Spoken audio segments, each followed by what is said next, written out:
Hello दोस्तों, आप सभी को प्रभु यीशु मसीह के नाम में जय मसीह की, परमेश्वर के नाम की स्तुति और महिमा हो। फिर से मैं आप सभी का स्वागत करता हूं हमारे एक और नए वीडियो में। दोस्तों, आज के वीडियो का जो हमारा टॉपिक होने वाला है वो है कि हम किस तरह से परमेश्वर को खुश कर सकते हैं। जी हाँ दोस्तों, ऐसा कौन सा काम है जिसे यदि हम करेंगे, यानी कि मसीह लोग करेंगे, तो परमेश्वर खुश हो जाएगा। आज के वीडियो में मैं आपको बताने वाला हूं कि आप कैसे परमेश्वर को खुश कर सकते हैं, क्योंकि बहुत सारे लोग हैं जो प्रभु यीशु मसीह पर विश्वास करते हैं और हर एक व्यक्ति ये चाहता है कि वो परमेश्वर को खुश करे। इसके लिए वो बहुत तरीके के काम करता है, अपने अपने हिसाब से वो जो उसके मन में आता है करके परमेश्वर को खुश करने की कोशिश करता है। कोई परमेश्वर को कुछ दान देकर खुश करने की कोशिश करता है, कोई चर्च में जल्दी जाकर आराधना में जल्दी शामिल होकर परमेश्वर को खुश करना चाहता है, कोई अपने जीवन से परमेश्वर को खुश करना चाहता है। ऐसे बहुत सारे तरीकों से लोग परमेश्वर को खुश करना चाहते हैं। जो लोग यीशु मसीह पर विश्वास करते हैं वो यीशु मसीह को खुश करना चाहते हैं, लेकिन मैं आज आपको इस वीडियो के माध्यम से बताऊंगा कि वो कौन सा आसान और सबसे अच्छा तरीका है जिससे कि आप परमेश्वर को खुश कर सकते हैं। इसीलिए आज के वीडियो को बड़े ध्यान से देखें, क्योंकि अगर आप वीडियो को बड़े अच्छे समझ जाएंगे तो आप भी परमेश्वर को बहुत आसानी से खुश कर पाएंगे और परमेश्वर की बातों को अपने जीवन में लागू कर पाएंगे। इसलिए वीडियो को पूरा देखें और वीडियो को देखने के बाद अपने मसीह भाई बहनों में वीडियो को शेयर करना बिल्कुल भी ना भूलें, ताकि उन लोगों तक भी परमेश्वर का वचन पहुंचे और वो भी परमेश्वर की बातों को अपने जीवन में लागू कर सके। और हां दोस्तों, अगर पहली बार आप हमारे चैनल पर आए हैं और पहली बार हमारे वीडियोस को देख रहे हैं, हमारे चैनल को सब्सक्राइब जरूर करें, क्योंकि ऐसे ही मसीह के वचनों से और बाइबल से रिलेटेड वीडियोस हम रोज डालते हैं। और अगर आप हमारे चैनल को सब्सक्राइब नहीं करेंगे तो हमारे जो वीडियोस के नोटिफिकेशन वो आप तक नहीं पहुंचेगा। तो इसके लिए जरूरी है कि आप हमारे चैनल को सब्सक्राइब कर लीजिए और साथ ही साथ बेल के आइकन को भी प्रेस कर लीजिएगा। तो चलिए दोस्तों, देर नहीं करते हुए आज के इस वीडियो को शुरू करते हैं। तो जैसे कि दोस्तों मैंने वीडियो की शुरुआत में आपको बता दिया कि आज हम बात करने वाले हैं उस तरीके के बारे में जिससे कि आप परमेश्वर को खुश कर सकते हैं। जी हां दोस्तों, आज के समय में हर एक मसीह व्यक्ति ये चाहता है कि वो अपने जीवन से परमेश्वर को खुश करे। कोई कुछ काम कर रहा होता है, कोई कुछ काम कर रहा होता है, हर कोई अपने हिसाब से परमेश्वर को खुश करना चाहता है। लेकिन मैं एक बात आपको बताना चाहता हूं, एक उदाहरण मैं आपको देना चाहता हूं। मान लीजिए कि आपके घर में आपके दो बच्चे हैं। अब एक चीज को याद रखिएगा, आपके दोनों बच्चे आपसे प्रेम करते हैं और वो आप जब घर पे आते हैं काम से या जॉब से, ऑफिस से कभी आते हैं, तो आपके दोनों बच्चे ऐसा काम करते हैं जिससे कि आप खुश हो जाएं और अपने बच्चों को आप कुछ उपहार दे दें, कुछ गिफ्ट दे दें। इसीलिए आपके बच्चे आपकी इच्छा के अनुसार काम करते हैं, तभी आप उनके जीवन में कुछ अच्छा करके देंगे, कुछ अच्छी चीजें उनको देंगे। ये आपके बच्चों को पता है। लेकिन आपके बच्चे क्या करते हैं? जो आपको पता है अच्छा लगता है वही काम करेंगे। इसीलिए यदि आप परमेश्वर को खुश करना चाहते हैं तो सबसे पहले आपको जानना होगा कि परमेश्वर को क्या अच्छा लगता है। समझिए मेरी बातों को प्रिय।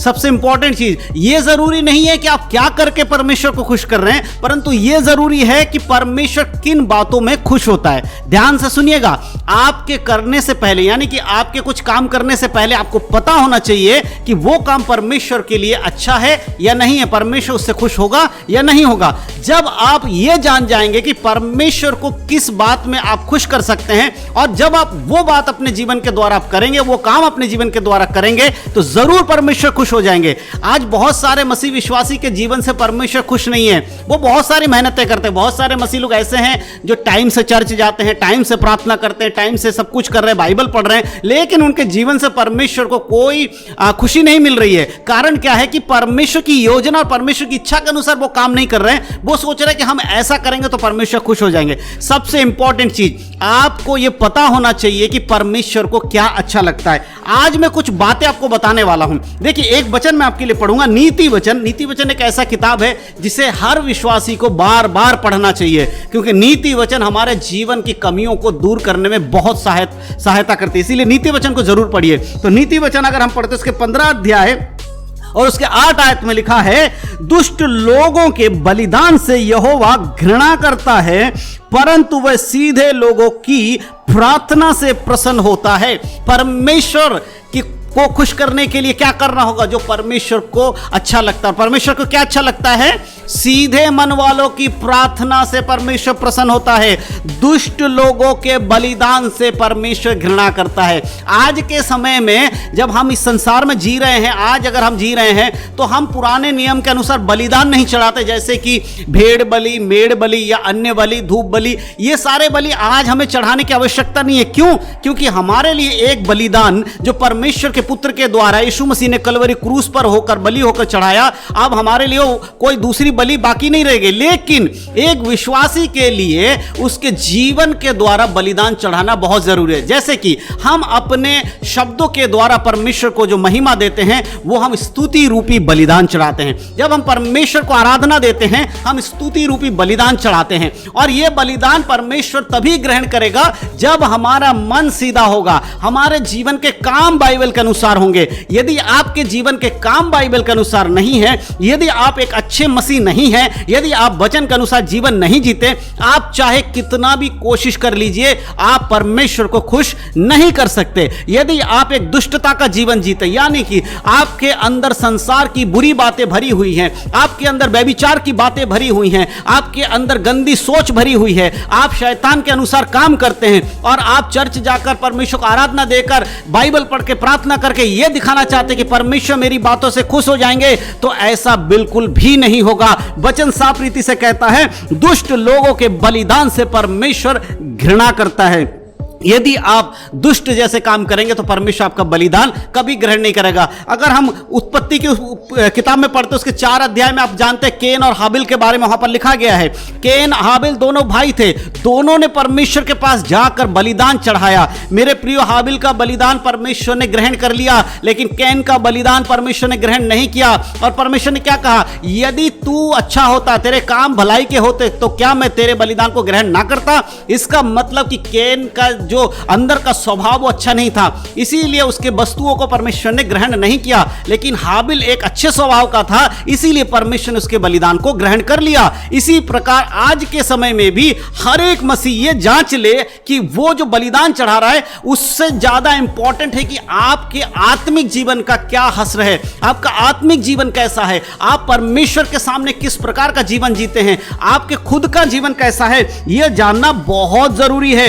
एक और बात मैं आपको बताना चाहता हूं, नीति वचन के 15 के 9 में इस प्रकार लिखा है, दुष्ट के चाल चलन से यहोवा को घृणा आती है, परंतु जो धर्म का पीछा करता उससे वह प्रेम रखता है। दुष्ट की चाल चलन से परमेश्वर को घृणा है, लेकिन जो धर्म का पीछा करता है, और धार्मिकता में कौन हमारे लिए धार्मिकता कौन सिद्ध करता हमारे लिए? यीशु मसीह। तो जो यीशु मसीह का पीछा करता है, जो यीशु के वचन के अनुसार चलता है, परमेश्वर उससे प्रेम रखता है। मेरे प्रियो, तो आपको यह समझना होगा, आपके काम से आप परमेश्वर को खुश तभी कर पाएंगे जब वो काम परमेश्वर के वचन के अनुसार होगा। वो काम आपके इच्छा पे नहीं परंतु परमेश्वर की इच्छा के अनुसार होगा, तभी आप परमेश्वर को खुश कर पाएंगे। अन्यथा मेरे प्रियो, आप चाहे कितनी भी मेहनत कर ले, कितना भी अच्छा अपने आप को एक विश्वासी बना ले, कितने भी सुबह सुबह जाकर आप आराधना में बैठ जाएं, आप हर वचन को सुनिए, हर संडे को जाइए, आप प्रार्थना करिए, बाइबल पढ़िए, कुछ नहीं होगा जब तक आपका जीवन पवित्र नहीं होगा, आप बाइबल के अनुसार नहीं जिएंगे। ये सारे बलिदान आपके सब कुछ परमेश्वर के सामने ग्रहण योग्य नहीं होगा मेरे प्रियो। इसीलिए आज के समय में विश्वासियों को सबसे ज्यादा ध्यान देने की अगर जरूरत है, वो खुद के जीवन पर बाइबल के अनुसार जांचने की जरूरत है कि वो किस तरह का जीवन जीता है, क्योंकि हम अपनी ताकत और बल लगाकर कभी भी परमेश्वर को खुश नहीं कर सकते। यदि आप परमेश्वर को खुश करना चाहते हैं तो आपको बाइबल के अनुसार जीवन जीना होगा, जैसा परमेश्वर के वचन में लिखा उस प्रकार का जीवन जीना होगा, पाप रहित जीवन जीना होगा। और इसके लिए आपको ज्यादा मेहनत करने की आवश्यकता नहीं है, क्योंकि हमारे लिए एक सहायक दिया गया है जो पवित्र आत्मा है, सत्य की आत्मा है, और वो हमें इन बातों के प्रति सचेत करता है कि कैसे एक मसीह व्यक्ति को जीवन जीना चाहिए, कैसे पवित्रता में बढ़ना चाहिए। हो सकता है कि आप पाप में गिर रहे हो, बार बार आपके जीवन में शैतान परीक्षाओं को लेकर आ रहा है, आप परमेश्वर से प्रार्थना करिए, परमेश्वर पवित्र आत्मा आपको देंगे, उसकी मदद लेकर आप परमेश्वर के वचन के अनुसार जीवन जी सकते हैं। इसीलिए मेरे प्रियो याद रखें, परमेश्वर को अगर खुश करना है तो जो परमेश्वर को भाता है वही काम करो। इसीलिए परमेश्वर के वचन में लिखा है, संसार के सदृश मत बनो, परंतु तुम्हारे मन के नए हो जाने से तुम्हारा चाल चलन भी बदल जाए। मेरे प्रियो, आज के दिन अगर आप चाहते हैं कि आपके कामों के द्वारा परमेश्वर को खुशी मिले और परमेश्वर उसको आशीष दे उस व्यक्ति को, तो आज आपको परमेश्वर की इच्छा को जानना बहुत जरूरी है। और परमेश्वर की इच्छा यही है कि आप यीशु मसीह के वचन के अनुसार चले, धर्म के अनुसार चले, धार्मिकता की पीछा करें, इस संसार के सदृश ना बने। यही परमेश्वर की इच्छा है और इसी से परमेश्वर खुश होते हैं।